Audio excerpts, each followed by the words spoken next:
ॐ यप्राणतो निमिषतो महत्त्वैकयिद्राजा जगतो बभूव य ईशे यसिदपदचतुष्पदः कस्मै देवाय हविषा विधेम।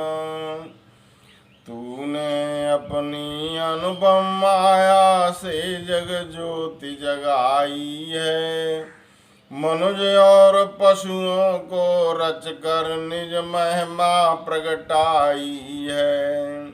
अपने ही सिंहासन पर श्रद्धा से तुझे बिठाते हैं, भक्ति भाव की भेंटें लेकर शरण तुम्हारी आते हैं। ओम नमस्ते जी। वैदिक संस्कृति चैनल पर मैं नवीन मिश्रा आप सभी का स्वागत करता हूं। आज हम गोकश्याद रक्षणी सभा के विषय में जानने का प्रयास करेंगे। ऋषिवर देव दयानंद जी ने जब घर छोड़ा था तो घर छोड़कर वो सत्य की खोज के लिए घूमते हुए जब एक बार हरिद्वार पहुँचे तो वहाँ पर उनको एक पूर्णानंद नाम के सन्यासी मिले थे, जिनसे उन्होंने पढ़ने की इच्छा व्यक्त की। तो पूर्णानंद जी जो थे उनकी अवस्था उस समय 108 वर्ष की थी। पूर्णानंद जी ने कहा कि इस समय मैं पढ़ाने की शारीरिक शिथिलता के कारण मैं पढ़ाने में असमर्थ हूँ। मेरा एक शिष्य है बिरजानंद, वो इस समय मथुरा में निवास करते हैं, आप उनके पास चले जाओ, वो आपको व्याकरण आदि ग्रंथ पढ़ा देंगे। इस तरह से पूर्णानंद जी से बिरजानंद जी का पता पाकर महर्षि दयानंद सरस्वती बिरजानंद के आश्रम में मथुरा पहुंचते हैं और मथुरा उनके रहने खाने पीने आदि की व्यवस्था हो जाती है। वहाँ एक महात्मा अमरलाल जी जोशी नाम के एक व्यक्ति थे। ऋषि दयानंद ने पूना प्रवचन में कहा है कि मैं अमरलाल जोशी को कभी भूल नहीं सकता, कि उन्होंने जो पढ़ते समय मेरे साथ जो उपकार किए थे उनको मैं भुला नहीं सकता, क्योंकि उन्होंने भोजन आदि की व्यवस्था के लिए मुझको सर्वथा हमेशा के लिए निश्चिंत कर दिया था। गुरु बिरजानंद जी महाराज ने स्वामी दयानंद को पढ़ाते समय ये कहा था कि आप भोजन की व्यवस्था से निश्चिंत हो जाओ, रहने की व्यवस्था कर लो, उसके बाद आप हमारे पास विद्या अध्ययन के लिए आओ। तो महर्षि दयानंद को वहाँ पर मथुरा में एक मंदिर में रहने की जगह मिल गई थी, और जो अमरलाल जोशी नाम के भद्र पुरुष वहाँ रहते थे उन्होंने भोजन आदि की व्यवस्था से इनको निश्चिंत कर दिया था, लालटेन का प्रबंध कर दिया था। जब वो कहीं जाते थे तो इनके भोजन की व्यवस्था करके जाया करते थे। इस तरह मथुरा में गुरुवर बिरजानंद जी महाराज के पास लगभग 3 वर्ष स्वामी दयानंद सरस्वती रहे, और विद्या अध्ययन पूर्ण करने के पश्चात जब गुरुदक्षिणा का समय आया तो वो लौंग लेकर के पहुँचते हैं। तो गुरु बिरजानंद जी कहते हैं कि लौंग की मुझको कोई आवश्यकता नहीं है। तो स्वामी दयानंद कहते हैं कि मेरे पास तो लौंग के अलावा कुछ है नहीं, लौंग भी मैं मांग करके लाया हूँ, मेरे पास तो मेरा केवल शरीर है। तो उन्होंने कहा बस ये शरीर ही मुझे को चाहिए। तो उन्होंने कहा शरीर ये समर्पित है, आप जो आज्ञा देंगे वो सिरोधारी है। तो उस समय गुरु बिरजानंद जी महाराज ने उनसे 4 बातें प्रमुख रूप से कही थी कि जाओ, देश में इस समय अज्ञान अंधकार फैला हुआ है, तो पाखंड का खंडन करो, आर्ष ग्रंथों का उद्धार करो, देश का उपकार करो और वेद का प्रचार करो। ऋषि दयानंद ने इन 4 बातों को सिरोधारी करके और वहाँ से निकल पड़े थे। 4 बातों की पूर्ति के लिए उन्होंने अपने जीवन काल में 4 संस्थाएं खड़ी कर दी थीं।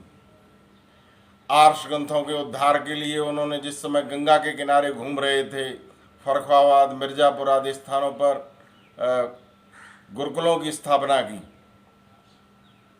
और इसी तरह से वेद के प्रचार के लिए उन्होंने परोपकारिणी सभा की स्थापना सर्वप्रथम उदयपुर में की थी, बाद में उसको अजमेर में लाया गया। और पाखंड के खंडन के लिए उन्होंने 1875 में बम्बई में आर्य समाज की स्थापना की थी, जो कि आज देश देशांतर द्वीप द्वीपांतर में ओम ध्वजा को लहरा रहा है और वेद के प्रचार में संलग्न है। और चौथी बात जो उन्होंने कहा था कि देश का उपकार करो। को देश के उपकार के लिए महर्षि दयानंद सरस्वती ने इस देश की पहली गौशाला रेवाड़ी में खोली थी और उसी समय उन्होंने गोकृष्य आदि रक्षणी सभा की स्थापना की थी। उन्होंने कहा था कि गाय हमारा बहुत बड़ा धन है, गाय आदि पशुओं की रक्षा होनी चाहिए और इसके साथ साथ इसके गोबर से, इसकी खाद से, इसके जो बैल होंगे उनसे कृषि की रक्षा हो, जिससे एक गाय अपने जीवन में कृषि के लिए अन्न उत्पन्न करने में हम लोगों की बहुत सहायता कर सके। उन्होंने इस पर एक पुस्तक लिख डाली, उसका नाम है गो करुणा निधि, और उसमें उन्होंने पूरा गणित समझाया है किस तरह से गाय अपने जीवन काल में हजारों नहीं लाखों लोगों के लिए अन्न और दूध से उनका पेट भरती है। तो ऋषि दयानंद वहाँ पर लिखते हैं गाय आदि पशुओं की, उसमें आदि में उन्होंने भैंस है, बकरी है, दूसरे जितने जानवर हैं, हिरन हैं, सभी की रक्षा के लिए, हाथी की रक्षा के लिए उन्होंने बात कही है, पक्षियों की रक्षा की बात कही है। उन्होंने कहा है कि जंगल हमारे देश में आधे से ज़्यादा ज़मीन पर जंगल होने चाहिए, जंगल नहीं रहेंगे तो ये बेचारे पशु, ये पक्षी, ये क्या खाएंगे। उन्होंने यहाँ तक कहा है कि मनुष्य के आगे यदि भोजन रखा हो, उसको हटा दिया जाए तो उसको कैसा लगेगा। ठीक इसी तरह से इन पशुओं के लिए, पक्षियों के लिए जो जंगल हमारे देश में हुआ करते थे, उनकी अंधाधुंध कटाई हो रही है, जिससे पर्यावरण प्रदूषित हो रहा है, ऑक्सीजन की कमी हो रही है। इसके लिए उन्होंने उस समय चिताया था, जिस ऑक्सीजन के पीछे आज हम भाग रहे हैं और सिलेंडरों की कमी हो रही है। ऋषि दयानंद ने उस समय कह दिया था आधे से अधिक पृथ्वी पर जंगल होने चाहिए, तभी हम बचेंगे, तभी हमारा देश बचेगा। और इसके लिए इन्होंने ऋषि दयानंद ने एक पुस्तिका लिखी थी, उसका नाम है गोकृष्य आदि रक्षणी सभा, कि उसकी उन्होंने स्थापना की और वो उन्होंने पुस्तिका लिखी। तो उस समय का जो चित्र है, दादा बस्तीराम जी आर्य समाज के बहुत बड़े विद्वान और बहुत बड़े भजनोपदेशक हरियाणा में हुए हैं, उन्होंने उसका पूरा चित्र गोकृष्य आदि रक्षणी सभा से पूर्व का खींचा है। काव्य में वाणी में आप श्रवण करें, ये दादा बस्तीराम जी का भजन है। उन्होंने ऋषि दयानंद ने किन परिस्थितियों में गौशाला की स्थापना की थी, इसका चित्रण इसमें किया है।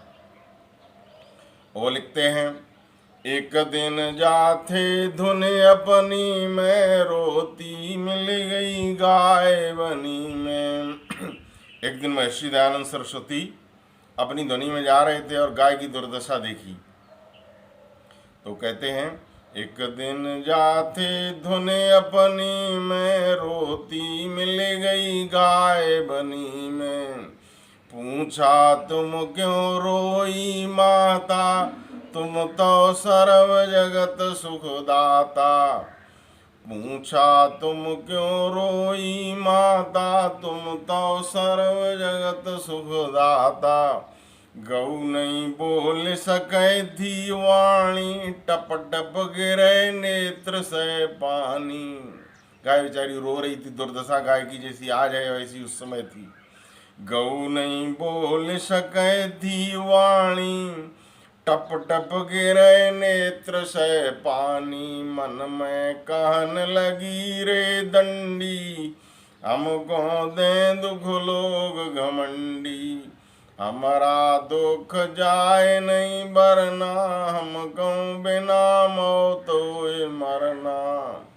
सबको घी और दूध खिलावे, चलती चमड़ी तक दे जावे।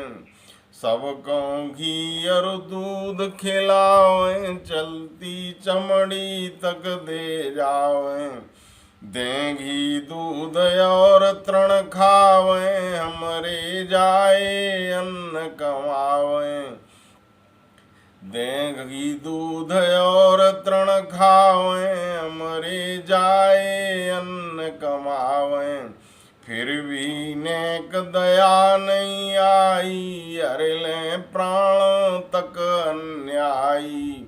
फिर भी नेक दया नहीं आई, हर ले प्राणों तक अन्यायी। इस दुख से दंडी थर्राए। स्वामी दयानंद ये गाय का कष्ट देख करके बहुत परेशान हुए। इस दुख से दंडी थर्राए, रोए रोंग खड़े ओ आए, चल कर तुरत रेवाड़ी आए। रेवाड़ी हरियाणा में। चल कर तुरत रेवाड़ी आए, शुभ दिन बस्ती राम के लागे। वहां पर राव युधिष्ठिर भाई, युधिष्ठिर जी थे, उनको उन्होंने चेतना दी, उनको चेताया, गाय की रक्षा के लिए प्रेरणा दी। तो वहां पर राव युधिष्ठिर भाई, उनको गौ की टेर सुनाई। कछु दिन यहीं रहो सुखदाई, गौशाला पर मदद लगाई। ब्रह्मचारी जय राम जगाया, कुछ तो न भी हाथ बटाया। ब्रह्मचारी जय राम जगाया, कुछ तो न भी हाथ बटाया। लेकर धर्म सनातन वाणी, पहुँचे बेरी और भिवानी। इस तरह से चारों तरफ गौशालाएं स्थापित होनी शुरू हो गई। लेकर धर्म सनातन वाणी, पहुँचे बेरी और भिवानी। बेरी भिवानी के पास है। दे दन सेठ रईस जमींदार, हो गई गौशाला तैयार। तो इस तरह से ऋषि दयानंद ने गौशाला की स्थापना की थी।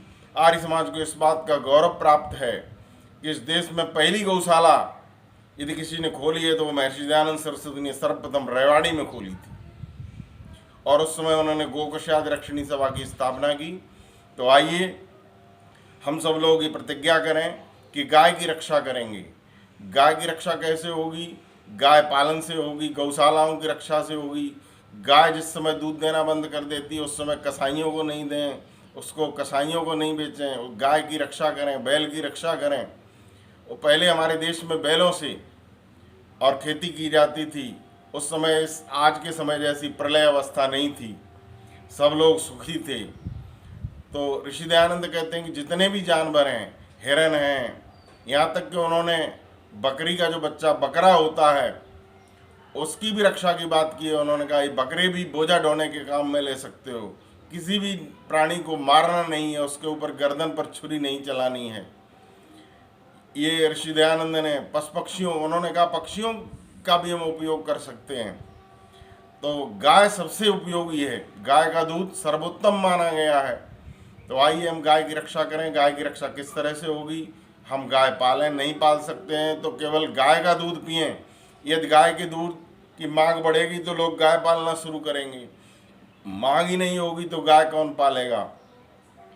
तो हम लोग गाय की, गौशाला की रक्षा करें। जहाँ जहाँ गौशालाएँ हैं उनमें अधिक से अधिक दान दें, उनको समृद्ध बनाएं। तभी गोकशाद और गोकशाद रक्षणी सभा जो ऋषि दयानंद ने स्थापित की थी उसको भी, उसके भी कार्य को हम लोग आगे बढ़ाएं। इसी के साथ मैं अपनी वाणी को विराम देता हूँ। ये वीडियो आपको अच्छा लगा हो तो इसको लाइक सब्सक्राइब अवश्य करें। कुछ कहना हो तो कमेंट बॉक्स में लिख सकते हैं। ओम शम।